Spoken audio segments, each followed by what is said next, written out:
Alright, so this is Diesel We the People News. Alright. Um, I never look just straight forward. I always look around me to be able to protect myself by any means necessary, people. Alright? We all should do that. People lie all the time. Especially anybody in government. Alrighty. And this video is without prejudice and or without recourse. Alright, I'm going to go ahead and stand on the UCC 1-308. Okay, all rights reserved, people. This is more news than anything. And speaking of which, I'm not an attorney, so I am not going to give legal advice. I may give my opinion, but not legal advice, y'all. Why? Because I'm not an attorney. And this right here is more of a news. Let's go ahead and proceed forward. Investigator, former judge Ken Simon. Many of you may never have heard of Brookside before this ticketing scandal broke in the news. The tiny town is in North Jefferson County off I-22. We wanted to know more about the people who call Brookside home. Muriel Bailey gives us a glimpse into what it's like living in Brookside. Brookside is a laid-back little town in north central Jefferson County. It's a former mining town incorporated in 1898. The town is so small, the number of students attending nearby high schools outnumber the population. Well, it's just a tight community. I mean, you pretty much walk anywhere, know everybody and stuff, and everyone's always real friendly. 23-year-old Bradley Spittle has lived in Brookside all his life. He says it's a town where everybody knows everybody. So my grandmother, she worked at the Ford-Way for as long as I can remember, and just everybody, people know her and say, hey, you're Milton's grandson, ain't you? The name Brookside stems from the 5 Mile Creek that flows through the town. It's on the creek where you'll find 5 Mile Creek Canoe and Kayak Company, a place to walk trails, go canoeing, or swimming, activities that bring in travelers from nearby areas. There's also the ballpark, and it's clear faith is important to this community, as there's a church on almost every corner. And we have some beautiful places around here and all.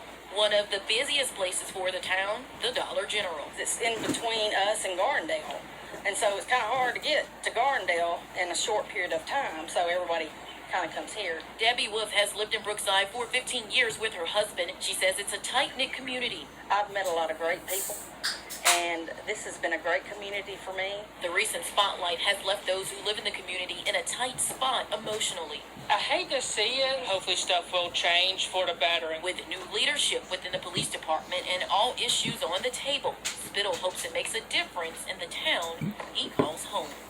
I think it's a real good forward step. Muriel Bailey, ABC 3340 News. The man at the center of the Brookside controversy, former police chief Mike Jones, now lives and works in Florida, according to court documents. Jones resigned from the Brookside Police Department earlier this year. Some state leaders have called on others to step down, but that has not happened. Want to watch Meerkats without the ads? Am I an ad? YouTube Premium. All YouTube. And the funny thing is, Others to step down, but that has not happened. he did these things. He got to quit to go ahead and move to Florida and go to work. And I believe this is Alabama, y'all. But this is what is the problem, right? They have an opportunity to resign, to go to work and do this to another town. No consequences of their actions and all that. Jones, are you guilty? Are you guilty? This is Mike Jones leaving Covington County Court in May. He hadn't been seen publicly since his abrupt resignation from Brookside in January. Jones faces the charge of impersonating a peace officer. Police reports state in April he identified himself as the Brookside police chief as he tried to get out of a ticket. Recent court filings show the conditions of Jones' bond have changed to allow him to work outside the state of Alabama. Before taking over as Brookside's chief, Jones served as Helena's city council president, but stopped attending meetings and was eventually removed from office. Jones also owned a private security company, which ran into financial problems. Jones ran from our cameras when we tried to question him about debts owed to local vendors and mounting lawsuits. We questioned Brookside's late former mayor about about Jones' past financial issues. Does that raise any red flags? No, ma'am. The only thing I can tell you about Mike is he's certified, meets all the credentials of being a police officer, and he's doing a good job for us. Now, the job Jones did as chief, the focus of several state and local investigations. Why were officers handing out so many tickets, towing so many cars? A state audit critical of record keeping, how the cash was handled, and the evidence room characterized as chaotic. Going forward, that's not the way it's going to be. Veteran law enforcement officer Henry Irby was appointed interim chief. Irby and Mayor Mike Bryan promised change. Those are horror stories, and I hope and pray they're not true. And nobody deserves that.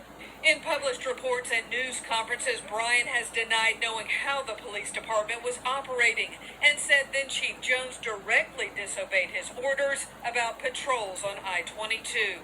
More officers, more patrol miles, more contacts, therefore more revenue. That's when I realized that something didn't quite add up at that point. Bryan has declined multiple requests for a sit-down, in-depth interview over the past several months, but the town has made some visible changes. Now police vehicles are clearly marked. Those military-style armored vehicles were returned to the state, and an emphasis on reconnecting with the community to gain their trust. But questions remain: why are some officers, the focus of multiple citizen complaints, still on the force? Others ask why the city still employs municipal judge Jim Wooten, who oversaw cases at the center of the controversy. An interim judge is now in place to clear the docket.